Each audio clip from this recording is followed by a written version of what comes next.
A couple of months ago, a federal judge in Washington, D.C. sentenced 9 persons to prison terms of up to 10 years for a variety of crimes to which they had pleaded guilty, which may not sound unusual on the face of it, except that these 9 were among the top leaders of a religion, the Church of Scientology. Along came an unknown group calling itself United Churches of Florida, looking for a place to settle.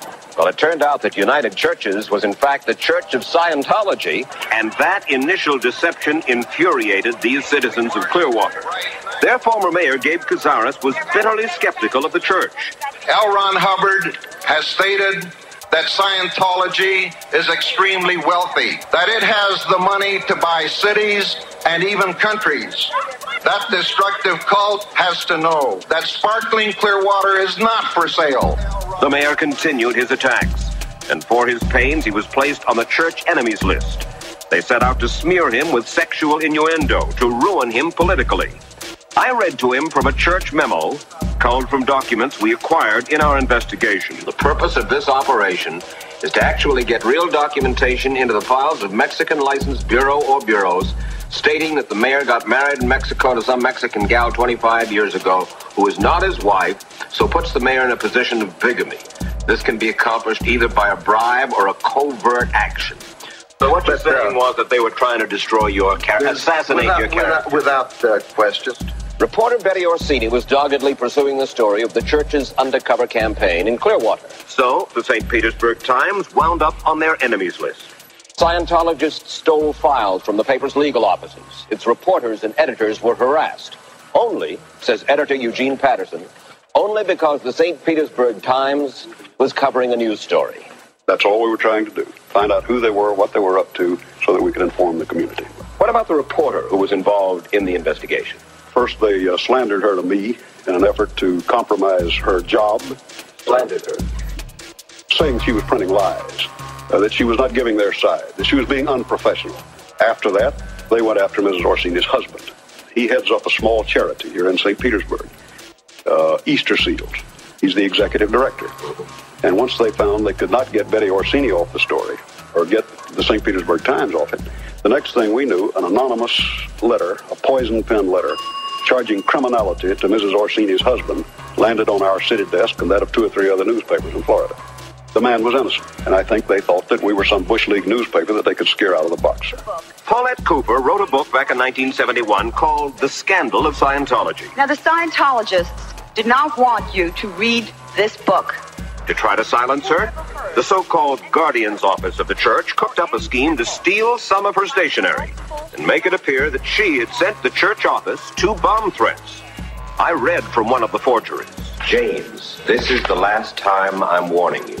I don't know why I'm doing this, but you are all out to get me. I'll give you 1 week before Scientology is an exploding volcano. I'll knock you out if my friends won't. Right. And as a result, I was arrested.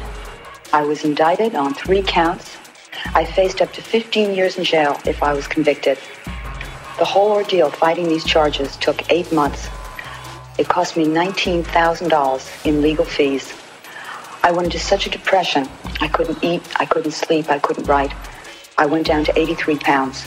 Another church plot against Cooper was named Operation Freakout, intended to get her placed in a mental institution until she stopped writing about Scientology. Church officials even launched a graffiti campaign against Cooper.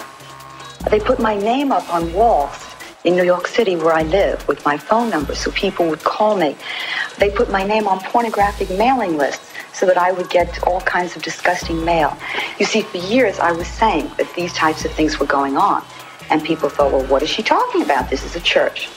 And finally, after 11 years, I see that everything I said was true and that Scientology turned out to be worse than anything I ever said or even imagined.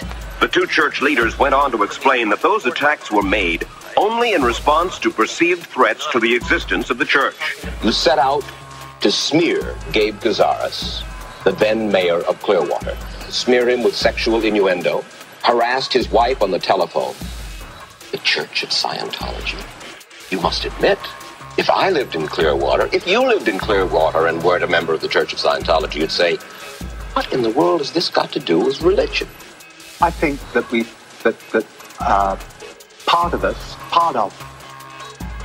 the Guardian's Office, fell into the arrogance of the end justifies the means, which is wrong and alien to Scientology. After confessing wrongdoing by church officials, the two nonetheless insisted that the church's founder, L. Ron Hubbard, had nothing to do with such methods. So I read from a Hubbard policy letter. If there will be a long-term threat, you are to immediately evaluate and originate a PR campaign to destroy the person's repute and to discredit them so thoroughly that they will be ostracized. That I have never, ever seen an issue, and I'm familiar with this documentation. I have never seen such an issue. Well, have you seen that? Yes. Yes. Now this in this form is... May I see it just a second? Yes. It says here, don't ever tamely submit to an investigation of us. Make it rough on attackers all the way. You can get reasonable about it and lose. Banish all ideas that any fair hearing is intended and start our attack, the Scientology attack, with their first breath. Never wait. Never talk about us, only them. Use their blood, sex, crime to get headlines. Don't use us. Yes, that's your man. That's right.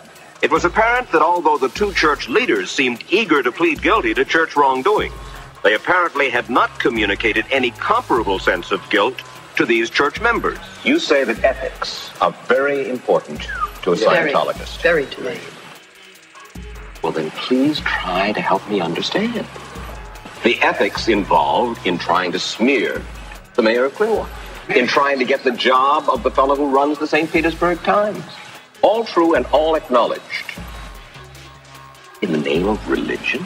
Doesn't that make you say, hey, my religion would do a thing like that? In the name of survival of a religion? If these people are trying to knock the religion down, what do? Sit back? I mean, look, this is not the first persecution of a religion. And you really believe that Gabe Cazares and the St. Petersburg Times and Paulette Cooper were trying to destroy Scientology? I do. Therefore, you commit crimes going after Paulette Cooper. You forge letters that bring her up on federal charges that she's going to be a bomb thrower. You destroy her name. You indulge in sexual innuendos. A church does that, Mr. Pennington? Well, I was not informed about all this, really. You read? No, I don't. You know what I do when I read that kind of stuff about Scientology? I don't even read it. Why? Because it doesn't interest me. Let the people who have to handle it. Because I have too much to do, and I can't be bothered with that kind of stuff. Let them handle it. But these are people... Because we will survive. What you seem to be saying, in effect, is, to Clearwater, mea culpa. We were wrong. Our shame. Now let's move ahead. Exactly. Yeah. There was a time, if you were worried about your son or daughter being in a cult, you could get help from a small, non-profit organization called the Cult Awareness Network, or CAN. For 20 years, the nation's best-known resource for information and advice about groups it considered dangerous.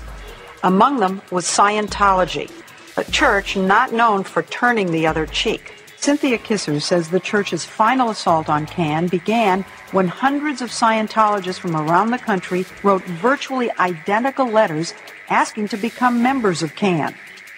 Included among them was this model letter with instructions to be put in your own words.